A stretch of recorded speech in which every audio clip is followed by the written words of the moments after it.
আসসালামু আলাইকুম সবাইকে।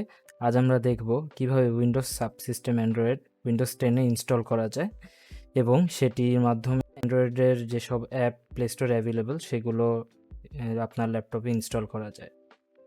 টিউটোরিয়ালটি শুরু করার আগে এই অ্যাপটি 8 GB র্যামের কনফিগারেশনের নিচের ল্যাপটপ বা পিসিতে কাজ নাও করতে পারে।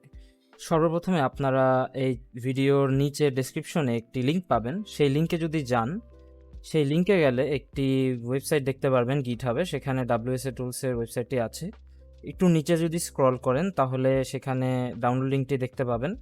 ঠিক এভাবে যদি আপনি ডাউনলোডে ক্লিক করেন তাহলে ডাউনলোড শুরু হয়ে যাবে এবং ডাউনলোড হয়ে গেলে আমরা সেই ফাইলটিকে ডেস্কটপে নিয়ে আসব। ডেস্কটপে নিয়ে আসার পরে আমরা এই জিপ ফাইলটি এক্সপোর্ট করব।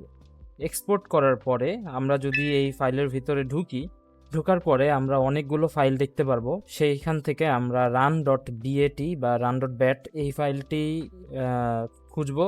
যদি আমরা পাই, এরপর সেটাতে রান ক্লিক করলে একটি কমান্ড রান হতে থাকবে এবং আপনার WSA টুলস সেটা ইনস্টল হতে থাকবে এবং ইনস্টল হতে হতে একটা পর্যায়ে আপনার কম্পিউটারে যদি ভার্চুয়ালাইজেশন অন না থাকে তাহলে একটা প্রম্পট দেখাবে যে আপনি আপনার ভার্চুয়ালাইজেশন অন করতে চাইলে আপনার ল্যাপটপ রিস্টার্ট করতে হবে। তো এখানে আপনি যদি ওয়াই দিয়ে দেন তাহলে আপনার ল্যাপটপ অটোমেটিক রিস্টার্ট নেবে এবং রিস্টার্ট নেওয়ার পরে আপনি আবার run.bat যে ফাইলটা সেখানে গিয়ে ক্লিক করবেন। ক্লিক করলে আপনার WSA যেটা উইন্ডোজ সিস্টেম অ্যান্ড্রয়েড সেটা আপনার ল্যাপটপে ডাউনলোড হয়ে যাবে। এরপরে একটি অ্যাপ্লিকেশন ওপেন হবে Windows subsystem for Android settings নামে।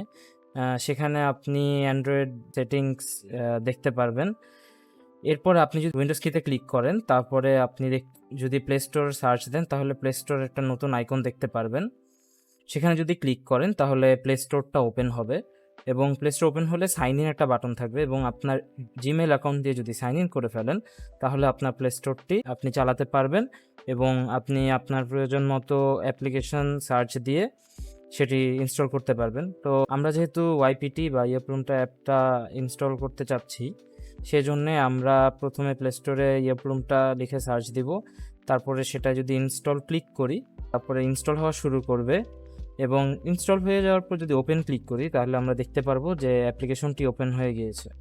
এরপরে আপনার মোবাইল অ্যাপে যেই ইমেল অ্যাকাউন্ট দিয়ে লগ ইন করেছিলেন সেই একই ইমেল অ্যাকাউন্ট দিয়ে লগ ইন করলে আপনার অ্যাকাউন্টটিতে লগ ইন হয়ে যাবে এবং আপনি YPT অ্যাপটি ল্যাপটপে এভাবে অ্যাক্সেস করতে পারবেন। সো এটাই ছিল টিউটোরিয়াল।